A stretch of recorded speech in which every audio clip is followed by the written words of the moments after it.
Hey, David Brewster here, new episode of Soloing Secrets, and this is Bernie Marsden, and I've had a number of requests to feature this legendary rock guitar icon, and Bernie's definitely essential, a founding member of the band Whitesnake, a solo artist, a member of the band Babe Ruth, and also the band Alaska. Definitely an essential guitarist. Bernie's career started around 1972. He actually was a short-lived member of the band UFO, left UFO, started working with Cozy Powell, eventually hooked up with Babe Ruth, and then eventually hooked up with David Coverdale after Coverdale left Deep Purple.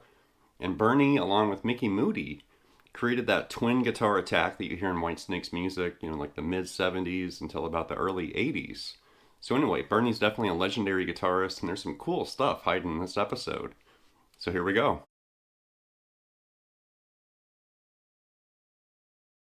Much like we've done on other episodes in the Soloing Secrets series, here we are checking out Bernie Marsden. So it's a great idea to scope out his influences, which will reveal certain things that pop up in his music, playing habits and licks and bending moves and stuff like that. And there's definitely an assortment of very familiar guitarists here, Clapton and Hank Marvin and Ry Cooder and Lowell George and a bunch of people. But anyway, here's Bernie Marsden's elusive musical influences.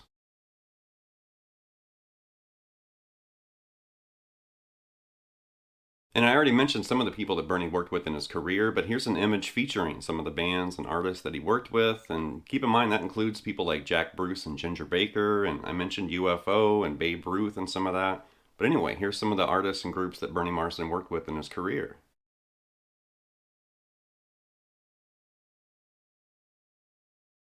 And then as far as Bernie's soloing secrets, the things he would typically do with a guitar in his hands, there's a lot here: modified blues phrasing, various pentatonic scales. He would commonly dip into modal scales like regular 7-note scales, intense bending and vibrato, extreme melodicism. There's a lot going on. But here's Bernie's elusive soloing secrets.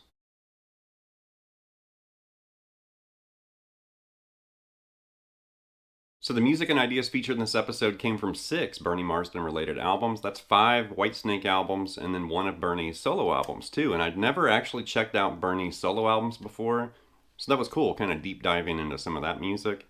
But anyway, just a heads up, here's the album cover artwork, for the 6 albums where I pulled music from.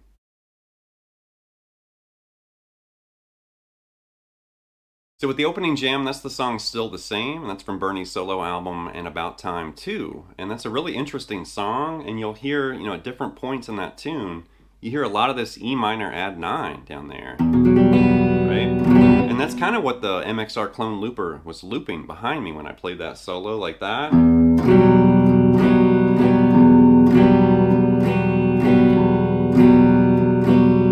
You'll have to fast forward about 4 minutes into the song before you hear the solo. And then when that solo kicks in, it's basically built around E minor pentatonic in the box up here. And we got this, big bend. And then this like pre-bend and release 3 times on that A note. So you're going to do that pre-bend and release 3 times, grab that G, and then bend that A back up to B again. So that opening, lick.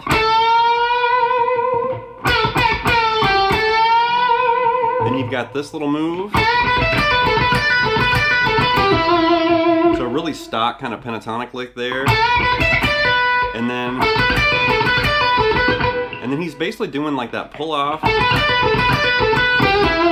And then after he does that pull off twice, I like the way he's switching that A back to that G. And then comes down for that E note.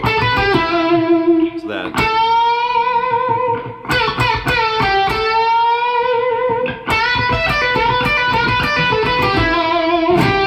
And after you grab that E note, you're going to smear that G note there with your index finger. And then you're going to basically bend this A to B, and then you want to immediately go up to this G and bend that to A. And then,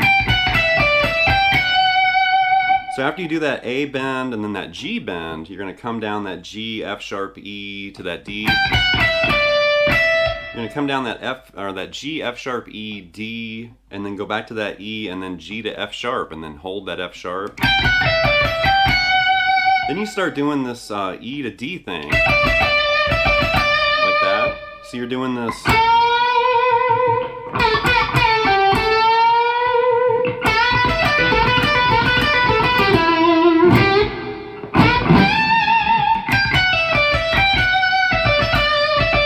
And then, so after that little, you're gonna do this. And then you're going to do two of those really quick. And then you're going to do that same move we did earlier where you end on that G note. You know, end on that G note and then grab that E. And you can do that same smear bend on that G note. And then you're going to basically do... And then you're doing this. And then you're going to do this. And then he does...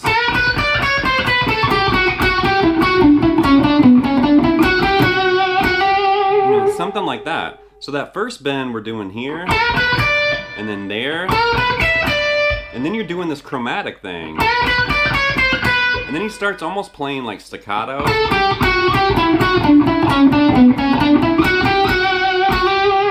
You know, something like that.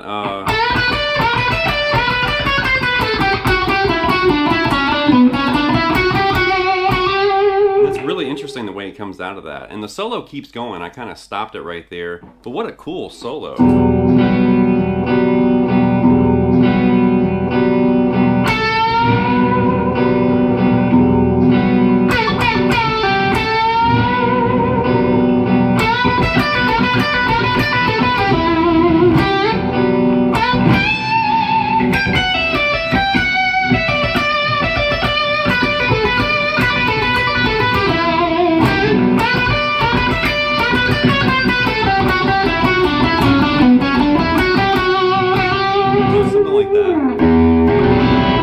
Really cool song and a cool solo too.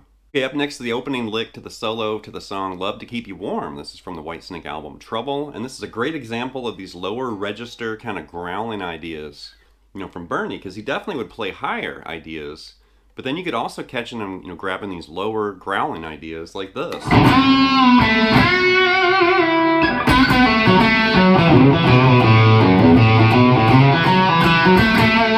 One more time.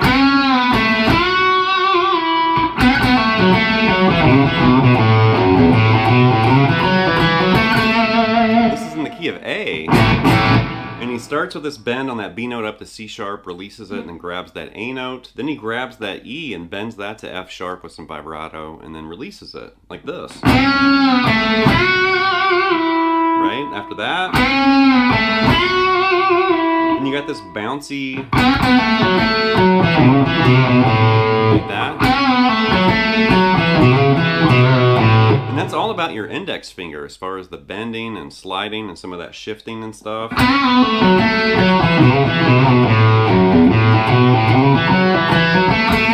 it's not really hard to play, it's just the way it's put together and that bouncy kind of flow. It's really cool. Kind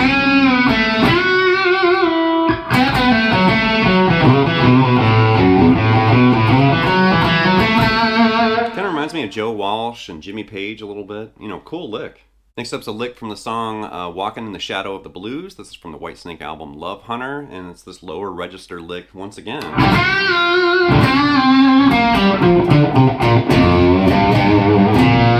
And keep in mind, Walking in the Shadow of the Blues has this kind of gallop. Feel like that.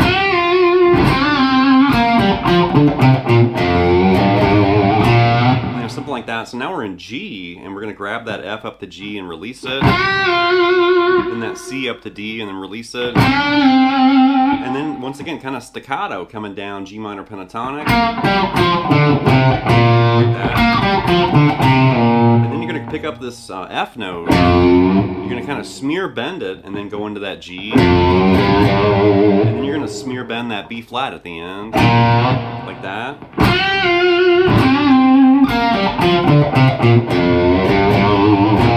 And I love those throaty, growling, lower licks like that. Really cool. Next up's that quick, kind of melodic lick from Nighthawk, Vampire Blues. This is from the Whitesnake album Trouble. It's pretty easy, but something like this.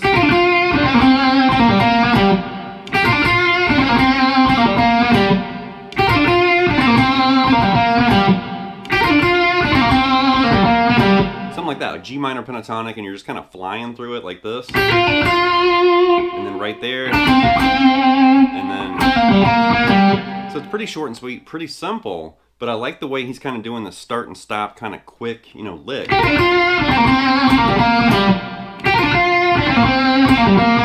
So it doesn't really sound very impressive by itself, but with the band, that actually kicks ass. Cool. So here's another quick lick from Bernie. This is from the song Bloody Mary from the album Snakebite, and it's this fast kind of legato pentatonic idea like this. One more time. So right there, think B minor pentatonic. And we're gonna do 2 quick pull-offs, that D to B, and then this A to F sharp, G to F sharp on the B string, and then 2 quick pull-offs, that E to D twice, and then do those two quick pull-offs, go down to that B note, grab D, grab E, bend that up, and release it from F sharp. And then just end on that D note with some vibrato. So slowly, like that. It's definitely a stock lick, but it's from Bernie right there. Next up's the opening to the solo to the song Blindman. This came from the album Ready and Willin', and it's something like this.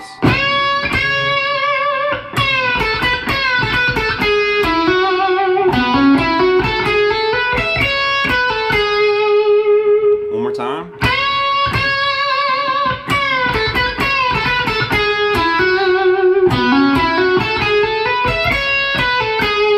Something like that. So we're starting with this B bend up to C sharp there twice.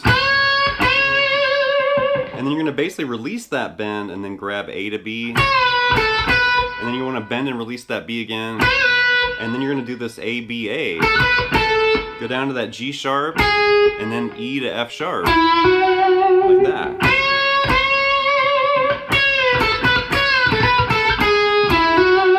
One more time.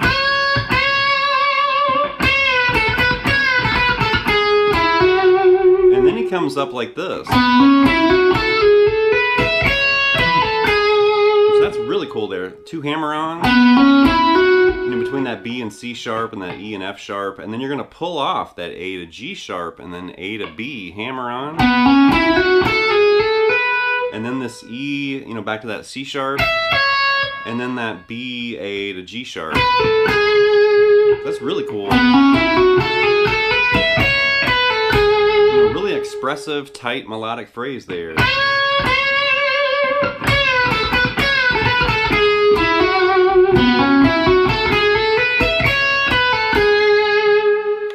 Next up's the opening to the solo Don't Break My Heart Again. This came from the album Come and Get It, and it's something like this.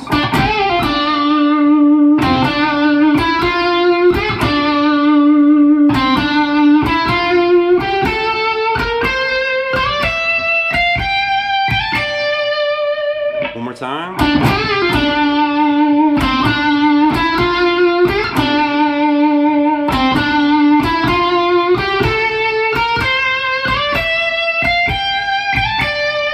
Intense, melodic idea here. So that D, bend and release that G note, F back to that D. And then he starts doing this like overstated melodic idea, that C to D, that E to F, and then you're gonna kind of do a smear bend on that G back to D, like that.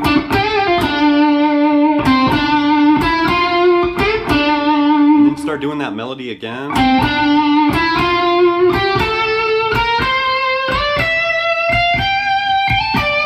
So he starts dipping into D Aeolian right there as he extends that melody. Right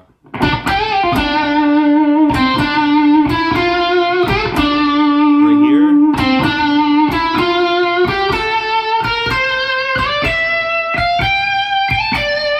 it's a cool song, and I really like the opening of that solo. It just grabs your ear, like, yeah, what's getting ready to happen right there. Okay, last but not least is the opening to the solo, The Time Is Right for Love. This is also from the album Trouble. I'm a big fan of the Whitesnake album Trouble, which that's the early years. I mean, I love John Sykes' era, of course, too, and Steve Vai. But, I don't know, there's something really cool about, like, early Whitesnake. I mean, it's obviously a British, hard rock band, but it almost has, like, this southern rock kind of sound and feel to it sometimes. But anyway, this solo's like this.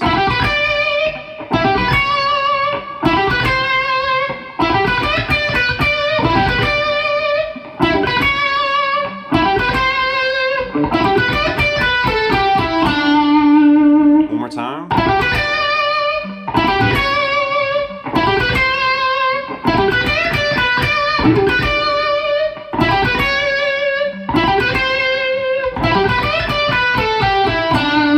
Like this melodic arpeggio kind of thing. So we're doing this.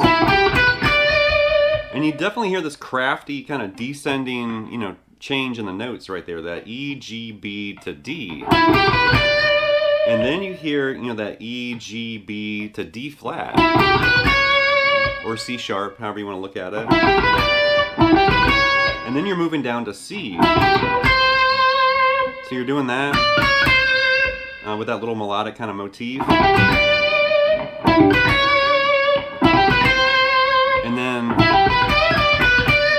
And there you're just kind of bending that D note back to B and then end on that D. Then you're going to do all that again. And then the last time, he's basically kind of walking down E minor pentatonic, but it goes to B minor right there. And I like the way the end of the solo happens, or that little melodic, part, because he's coming down and targets that D note, but that's the minor third of B, right? So he's targeting, like, perfectly over that change in the chord progression when it goes to B minor there. Cool idea.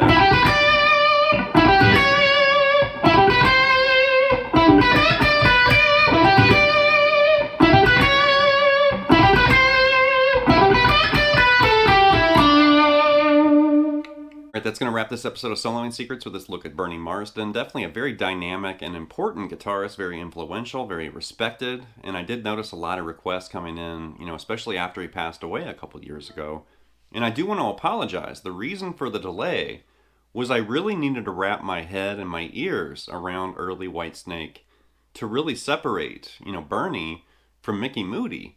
And I'd never really done that before. I just kind of lumped it all together in my ears or in my head when I listened to it. And I never really picked out, like, hey, is this Bernie or Mickey? I just took it as it came, But then kind of diving in and really putting things under the microscope and listening to it, I started to hear, like, the difference between Bernie's playing and Mickey's playing. Mickey's doing a bunch of slide stuff and bluesy stuff, and he would take, like, regular solos without the slide. But more often than not, I believe, if you hear slide on early Whitesnake, that more than likely that's Mickey. And then the licks and stuff, you could hear Bernie playing. The tone's a little different. Obviously, the phrasing's different, too. And really getting in there and noticing, like, hey, I think that's Bernie. Or, hey, I think that's Mickey. And also the liner notes on the albums was really helpful, too. It actually would tell you, like who took the solo. Sometimes it would say Lord, sometimes it would say Moody, and then sometimes it would say Marsden. So, that was kind of helpful, and I wish they would actually include that on more albums, where it's like, with two guitarists, it's like, well, yeah, who played the solo? It's pretty obvious, if John Lord's taking a solo, but when you hear two guitarists in the mix kind of, dancing back and forth, it's like, well, wait, who played what right there? So anyway, that's a big reason why there was a delay with this episode, and definitely now that I've really kind of fleshed it out and listened to it more, early Whitesnake kicks ass, for sure. So anyway, leave some feedback and comments. Please subscribe to Night Lessons, and I'll be back before you know it with more content and material. Thank you.